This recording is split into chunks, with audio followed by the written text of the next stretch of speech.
Hello and welcome to this Lead Forensics webinar entitled Inside the Mind of the B2B Buyer. We're going to get cerebral today. We have an excellent host of characters joining us for this webinar. We have Tom Burton, who is co-founder and COO at LeadSmart Technologies and author of The Revenue Zone. Hi, Tom. Good afternoon. Great to be here. We have James Urquhart, who's Managing Director of Let's Run Social and MIB Data Solutions. Hello, James.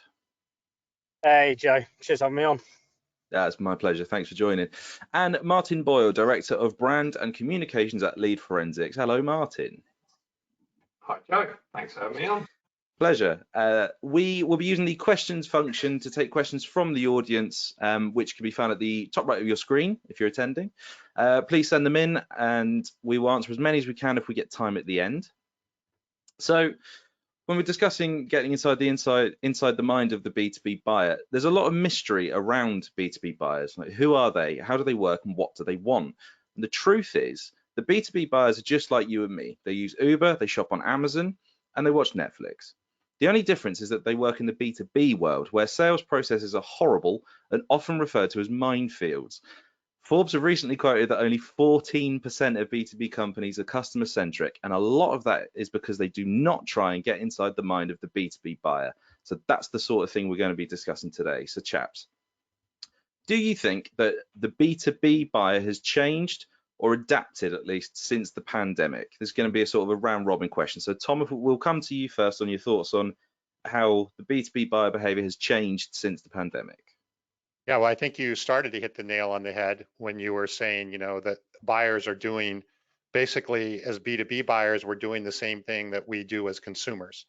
And the thing that's really been amplified, this was happening before the pandemic, but it's really been amplified and accelerated by the pandemic, is B2B buyers want to buy like consumers do. They want to do their own research. They don't want to be bombarded with sales calls before they're ready. They don't want to talk to salespeople until they're ready to talk to salespeople. And they want to have an experience, right? In the B2C world, we want a really good buying experience, whether we're buying on Amazon or another e-commerce site or even buying a car, right? We want a really good experience. And the same is true for the B2B buyer, is they're expecting great experiences and experiences that align with how they want to buy versus the way the seller wants to sell.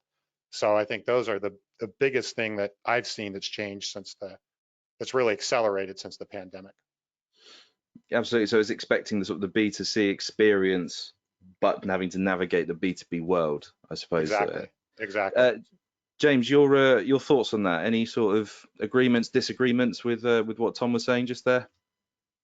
No, I think definitely from an experience perspective, especially from working from home, as Tom's alluded to then, we as B2B buyers still want that experience, even though you're buying a B2B product for your business. But I think there is something that we've seen really change since the pandemic, is the influencers. Now, typically before we were all working from home, 9 to 5, working in the office 9 to 5, Monday to Friday, there'd be people in the business, whether it's the marketing team, sales function, that there are influencers within that business that will influence the decision on whom or what service and products you're going to use as a business. Now, what we've seen post-pandemic is those influencers aren't now as influential because they're not having a coffee with their manager over or lunch with their managers. So we're definitely seeing actually the focus on that buyer needs to elevate. And we need to, again, bring in what Tom was saying there, that experience for that buyer, because where we've seen some wins in the past where we've gone through the influencers, we've sort of really infiltrated that team around them, and then the buyer's gone, well, actually, if all my team are saying these are really good, I need to have a discussion. Because they're not all within the office environment day to day, we've definitely seen that shift in terms of, again, back to Tom's point, we need to really bring an experience to the B2B buyer.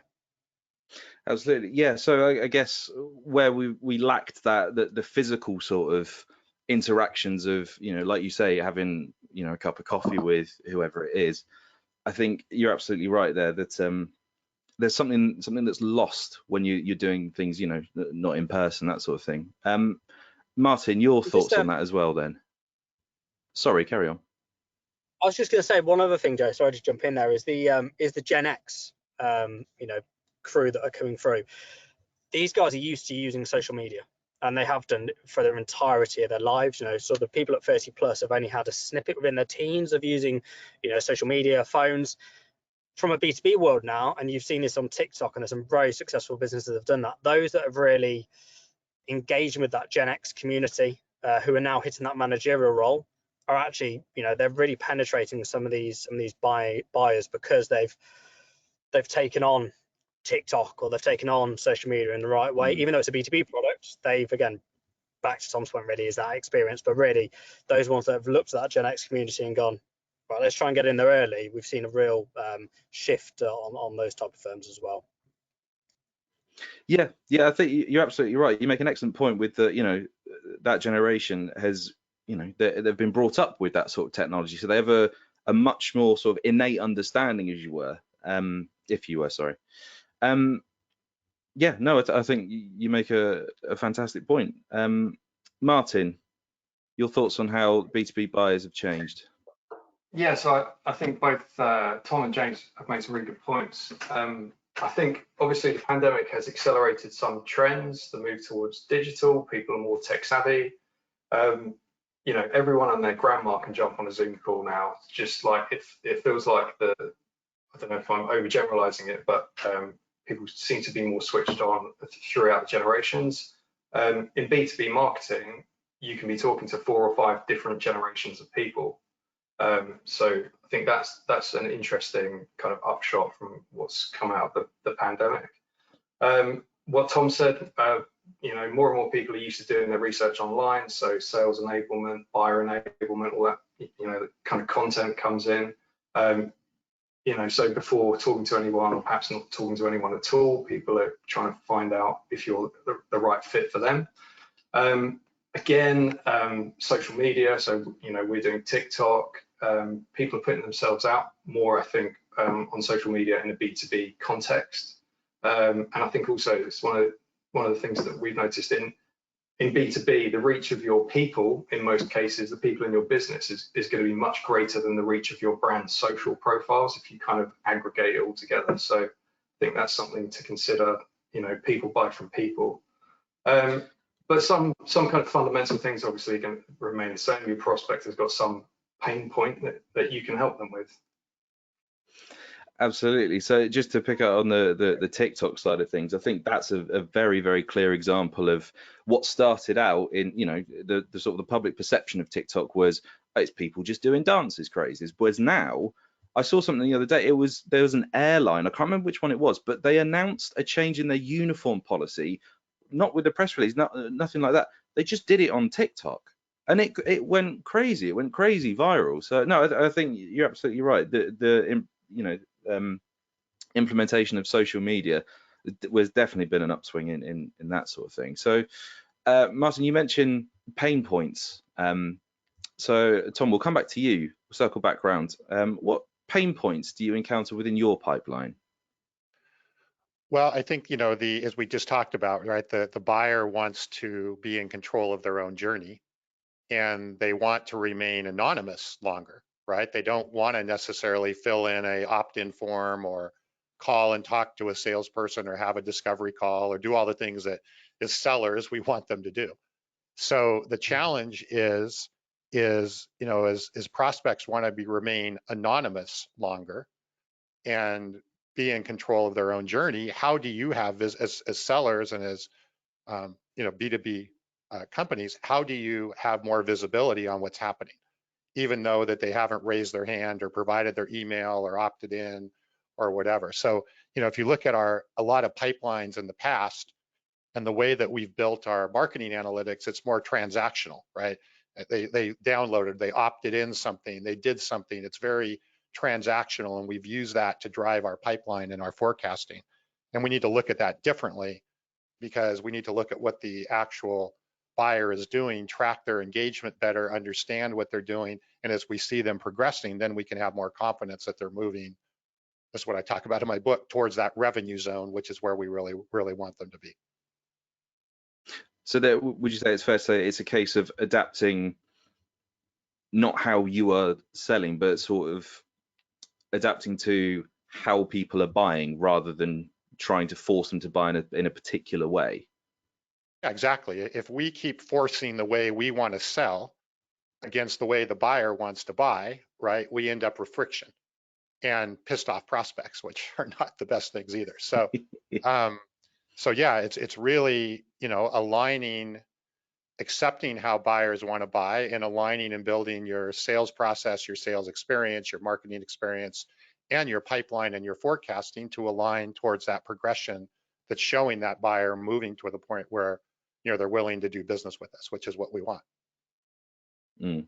Rather than swimming upstream, as it were, I suppose. Yeah, yeah.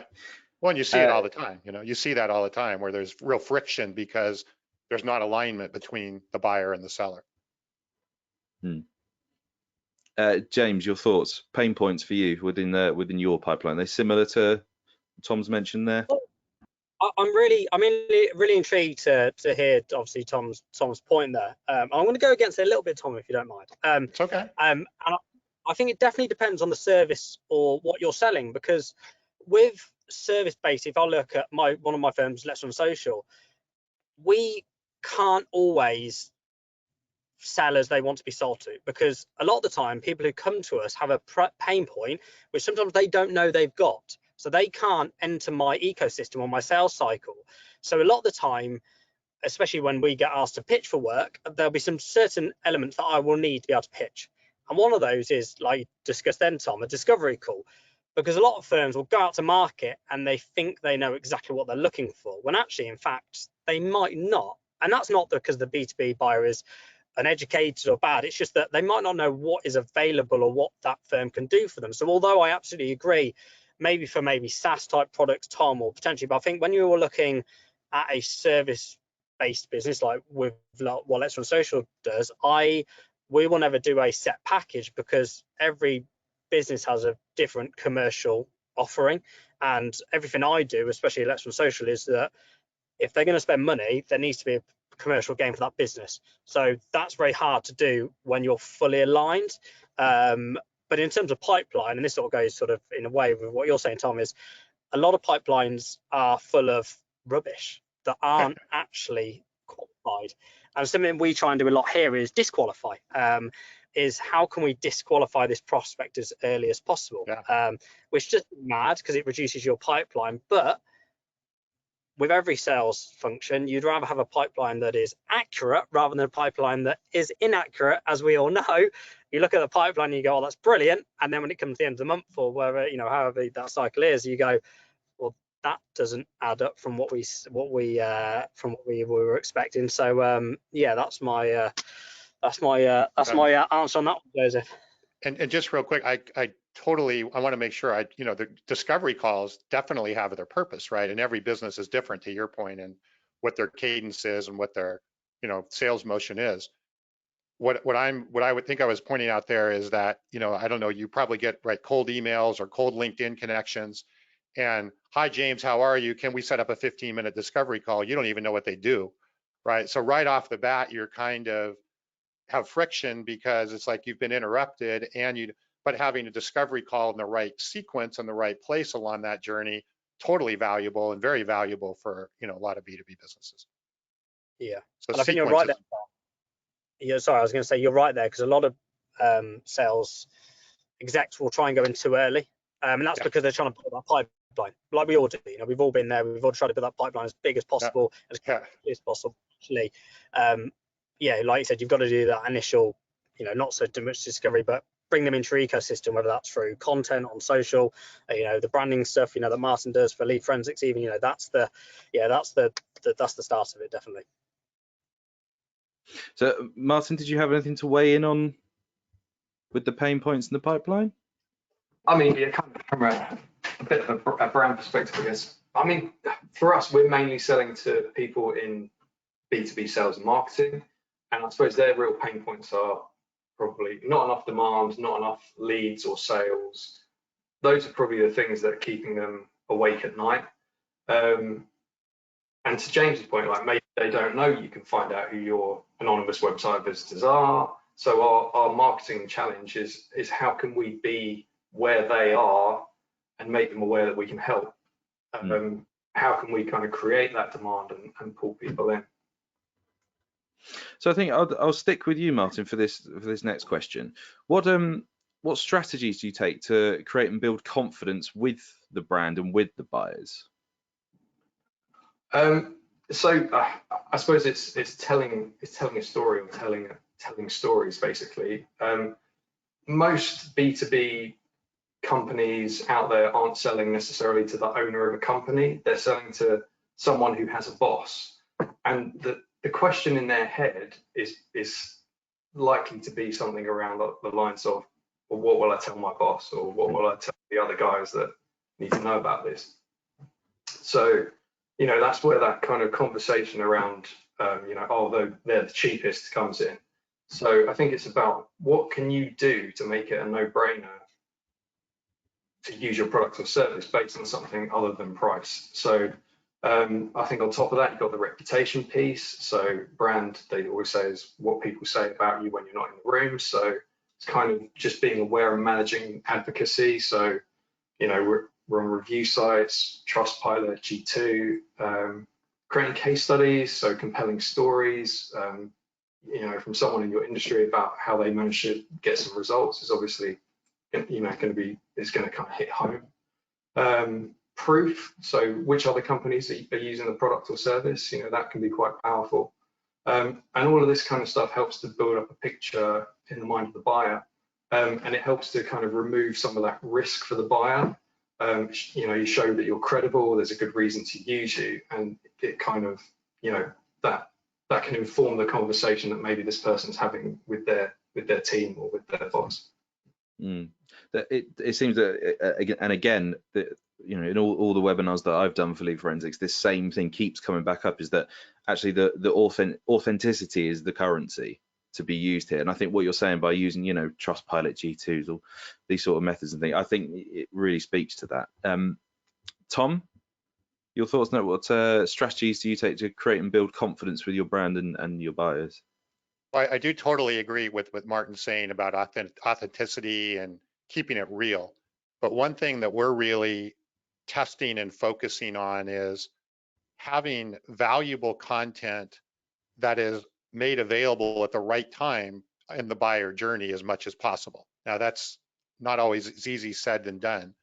But so two things, when I say valuable content, kind of staying away from the more traditional lead magnet, you know, 3 steps to evaluating a CRM or something in our world. But, you know, the more traditional lead magnet that's trying to just, you know, grab that email address, but really looking at, okay, again, what is that buyer journey that they're going to generally go through? And what content is relevant for them and valuable for them at each stage along the way. So a customer testimonial may not be very valuable in the early stage of their process. They just want to know about the product. They want to maybe see some features, a demo, or even, you know, understand that we understand their problem. Then, you know, maybe a customer testimonial or a case study or whatever makes sense to a couple at, you know, down the road. So rather than shotgunning out a bunch of content and letting the prospect try and figure out what content is relevant at what point in their journey, we're looking at how do we roll out and provide the right content tailored at the right time based on where they are in that journey along the way. And we're seeing some really interesting results with that in terms of not only building confidence, but really creating a competitive advantage, because now we're guiding the prospect and the competitor's not. And so they're going to keep looking to us as that thought leader and all of that. So quality of content and then the experience that they're getting it is really, I believe, the key in this new world of building that, you know, that credibility. And I think it's an excellent point you make about sort of tailored content and at the right time as well. You're absolutely right. It's key, I think. James, same question to you then about strategies of creating and building confidence. Really just, you know, Tom and Martin then on point, case studies, testimonials, right time, right place, all that stuff. And there's a couple of things from more of a sales perspective really, is that we're going into a recession. We know it's coming. And I think whenever a B2B buyer, owner is spending money, there needs to be a commercial gain for that business. Otherwise you do get turned off. Now, I'm stressing this to everyone at the moment, especially in the B2B world, is that when you are quoting or pitching is that what is that gain for that business? Because if it's not looked at it, if it's not looked at in a commercial sense, I truly believe that that buyer at some point or that owner could turn you off overnight, because that is just the nature of the beast, however much they like you. But on the flip side of that, just going on what you guys were saying then, which is personal brand, things like LinkedIn, that is, and I know we touched about on the last point, but in terms of building that brand and that confidence, if they can see that clients are interacting with you online, it might be something you've put on about having a weekend away with your daughter, but if one of your competitors are just going, great working with you, catch you next week, or whatever that may be, again, it just builds confidence. So they're the 2 points that, on that one, definitely. But the key for one for me is that commercial element. We've got to look at things now commercially. We've gone from COVID, where furlough in the UK, everyone had loads of disposable income. Anybody could create and sell a product overnight. We're now going into a living crisis here in the UK. Funds, people's pockets are a lot looser, and we need to look at things more commercially. Good point. Absolutely.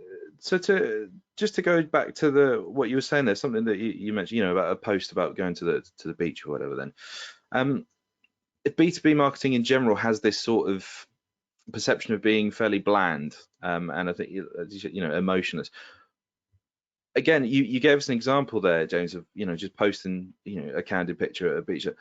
What other sort of emotionally engaging tactics do you employ? Like, we'll stay with you on this one, James.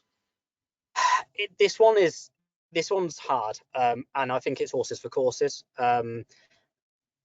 What I don't like with personal branding is people that are portraying one image online, and then when you get on the phone or seeing them in person, they're a totally different person.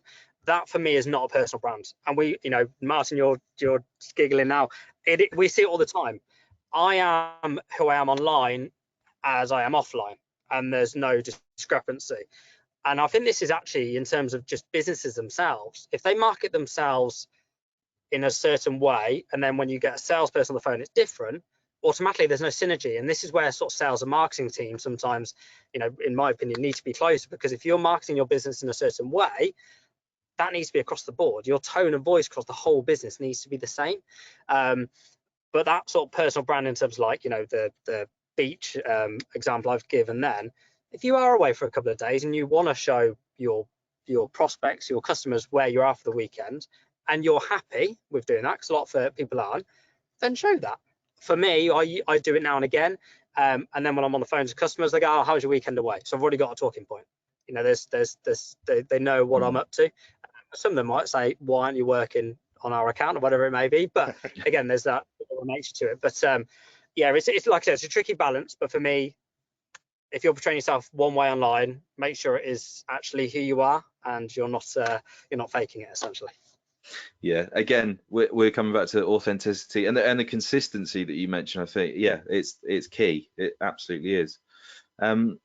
Martin, same question for you. What emotionally engaging tactics do you employ? Yeah, I mean, I think you're quite fair in saying that B2B marketing has a bit of a reputation of being bland and emotionless, and quite often faceless as well. So I think social media definitely, get your people on there, create content that's entertaining as well as, maybe, informative, and get your people to have fun with it, because I think you can really tell when people are genuinely having a bit of a giggle, and that's kind of, that's contagious. Marketing at its core is about mental availability. So what are you doing to be top of mind? And it's not just about what you're doing to be top of mind. It's how do you want to be thought about when you're top of mind? So B2B can definitely use B2C ideas around connecting emotionally. Buyers aren't emotionless robots. You probably don't want your brand to be seen as a kind of a faceless, emotionless, boring entity. So I would say a really easy tip on that is just get your people out there. And then on the topic, we can talk about all sorts of things on this question, on the topic of account-based marketing, one-to-one, one-to-few, there's a lot you can do to personalize and connect and kind of, bring some emotion into that. But that is probably a webinar for another day. Well, let me know when you're available. We'll do that. That's fine. But no, you're absolutely right. Just a small piece, a bit of humanity to it. I think it's been proven that, if you have a YouTube thumbnail that says, top 3 tips to such and such, but if you put a person saying, hey, this is how to do that, I think people are more likely to click on it. So yeah, you're absolutely right with your content, I think there. And Tom, last but not least, same question to you there.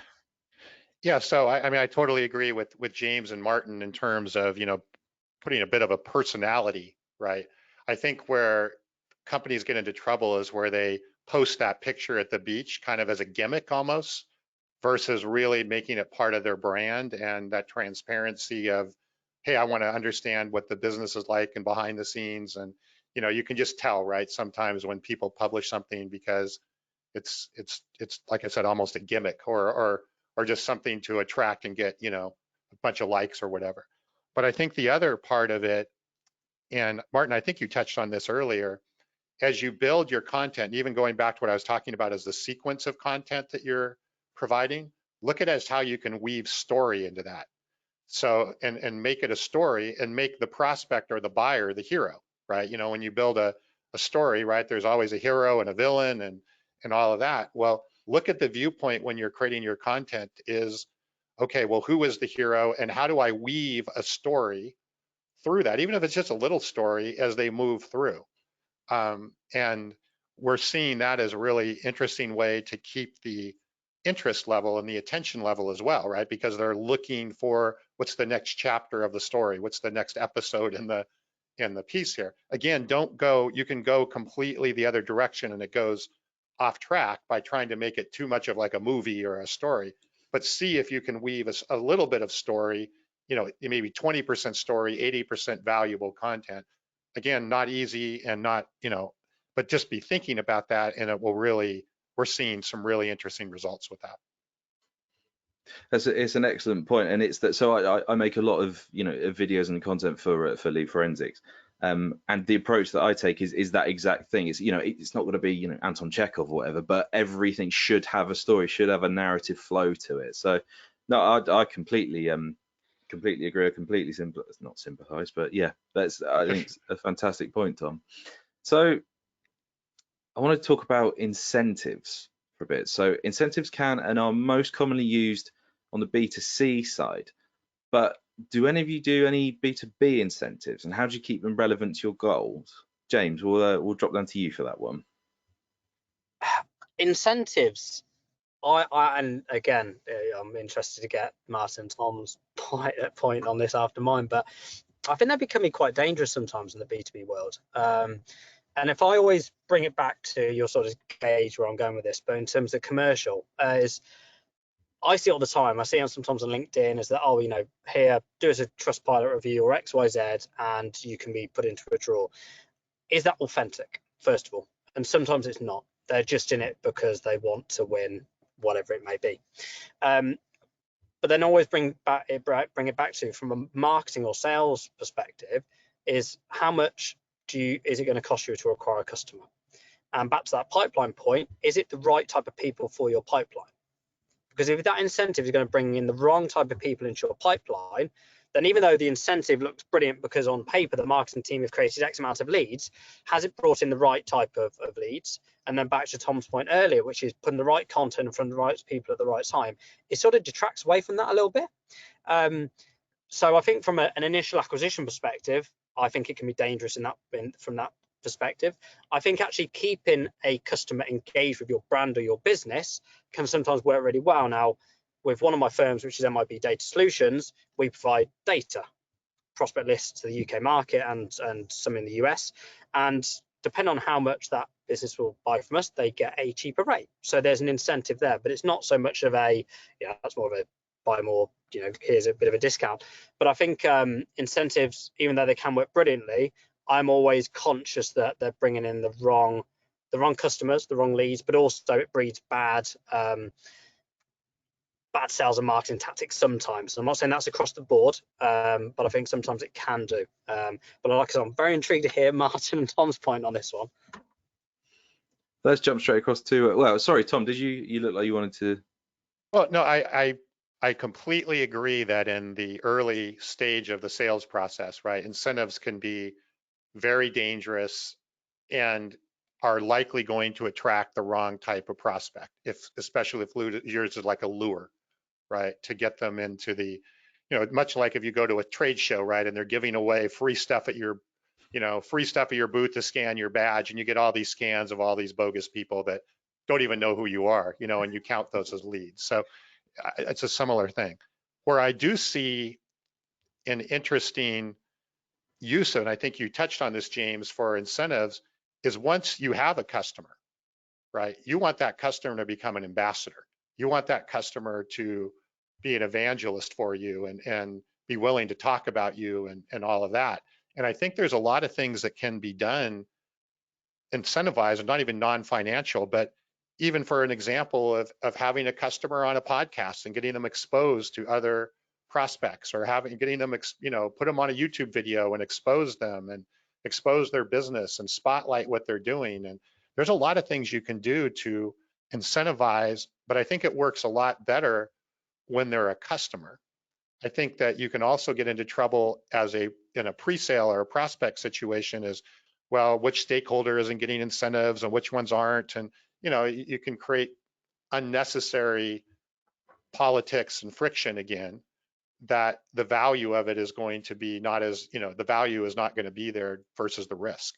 But I do think once you have a customer, there's some interesting ways to incentivize them, but I don't know that it's by giving them financial incentive or giving them, something. It's more of a, hey, how do we help your business and how do we help you accomplish what you're trying to accomplish, either personally as a personal brand or as a business brand.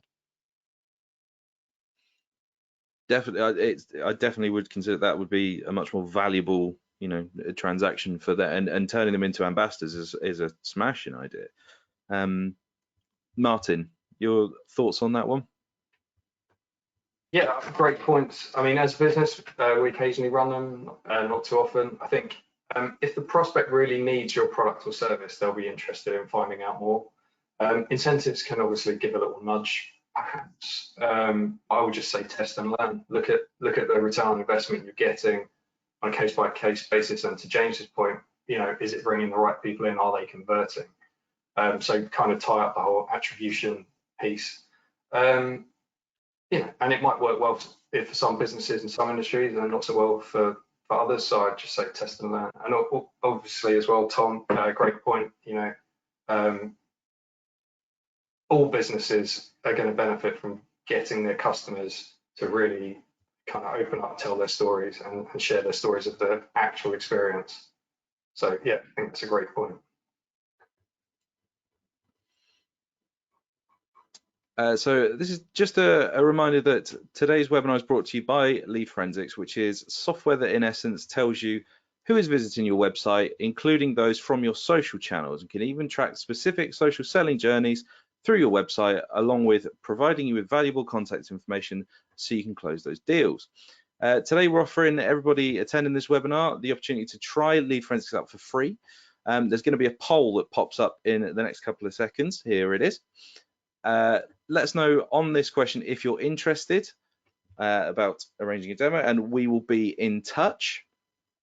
And we'll just give everybody a few seconds just to click yes, please show me my leads, and then we'll go for our final question just to bring the whole thing to a close.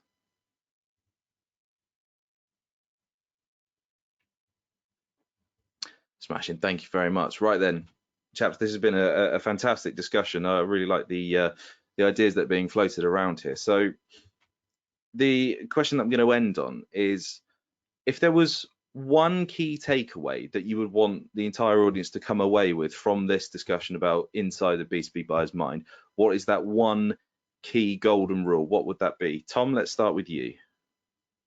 Can I give two?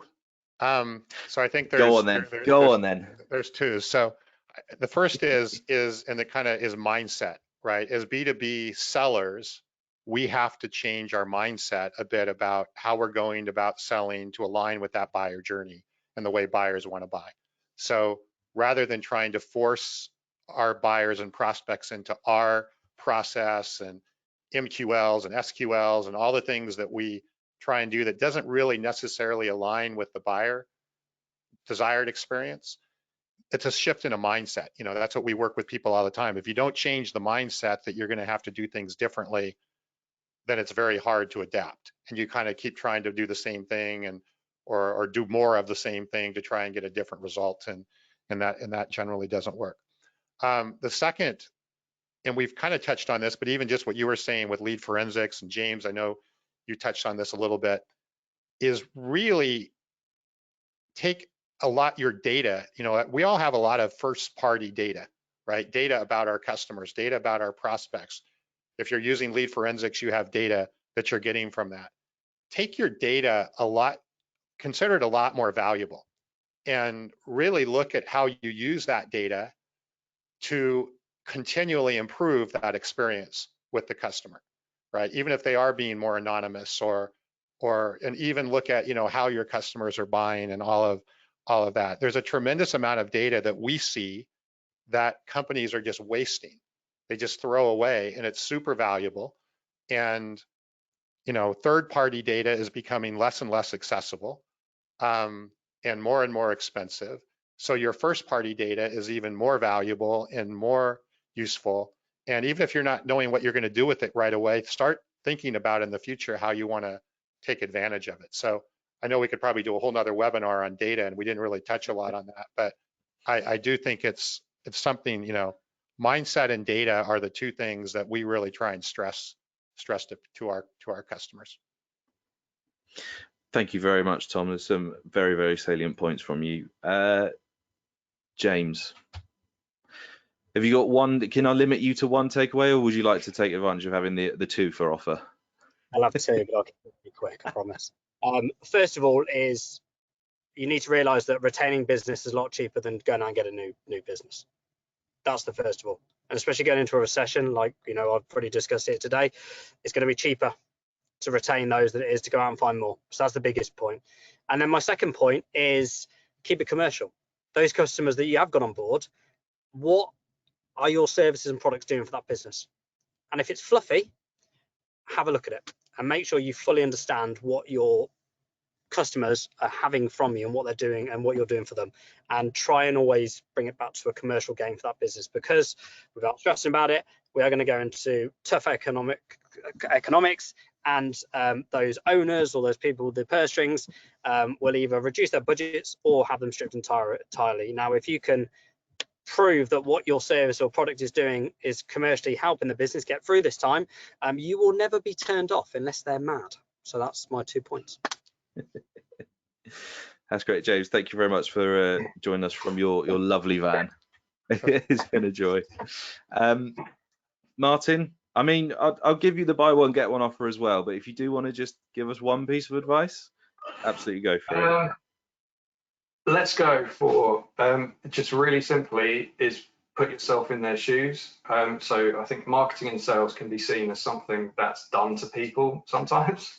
So it's basically super simple. Just try and look at everything you do through the eyes of the person who's going to be on the receiving end of it, and look at it across everything. So that's my one little gem for today. No, it's perfect. It's a wonderful nugget of advice among several nuggets. So guys, thank you so much for joining us for this webinar. It's been a real pleasure chatting to you. I've really enjoyed this conversation. On the screen now is QR codes which links to the speakers' LinkedIn pages if you'd like to follow them more and see what they're all about. Other than that, guys, again, thank you so much for joining. Thank you for watching this webinar, and we'll see you again for our next one. Thanks, Joe. Cheers, guys.